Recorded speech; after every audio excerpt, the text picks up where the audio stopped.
வாங்க கருப்பு கவுனி வெண்பொங்கல் எப்படி வைக்கிறதுன்னு பார்ப்போம். நான் 8 மணி நேரம் ஊற வச்ச கருப்பு கவுனி அரிசி 1 கப் எடுத்திருக்கேன். அதை குக்கரில் ஆட் பண்ணிக்கிறேன். ஒரு 10 நிமிஷம் ஊற வச்ச பாசி பருப்பு 1/4 கப் எடுத்து குக்கரில் ஆட் பண்ணி நல்லா மிக்ஸ் பண்ணிக்கிறேன். இப்போ 1 1/4 கப் வருது. அதுக்கு நான் 6லேருந்து 7 கப் நான் எந்த கப்பால் அளந்தாலும் அதே கப்பால் அந்த தண்ணியை ஊற வச்ச தண்ணியை சேர்த்துக்கிறேன். சுவைக்கேற்ப உப்பு சேர்த்து நல்லா மிக்ஸ் பண்ணுறேன். மிக்ஸ் பண்ணிவிட்டு கேஸ்கட்டு விசில் போட்டு மூடிட்டு அடுப்பு ஆன் பண்ணுறேன். ஆன் பண்ணிவிட்டு ஒரு 10லேருந்து 12 விசில் வரணுங்க. வந்துட்டு ஏரை ரிலீஸ் பண்ணிவிட்டு ஓப்பன் பண்ணி பார்த்தீங்கன்னா சூப்பராக நமக்கு கருப்பு கவுனி அரிசி பொங்கல் நல்லா வெந்து வந்திருக்கு பாருங்கள். இதுக்கு ஒரு தாளிப்பு கொடுக்கணும்.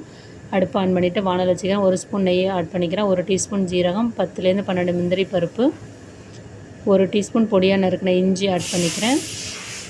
2 கொத்து கருவேப்பிலை ஆட் பண்ணி நல்லா மிக்ஸ் பண்ணிவிட்டு இந்த தாளிப்பு எடுத்து நம்ம கருப்பு கவுனி வெண்பொங்கலில் சேர்த்தா நமக்கு சூப்பரான சுவையான உடம்புக்கு ஆரோக்கியமான கருப்பு கவுனி வெண்பொங்கல் தயாராகிடுச்சிங்க.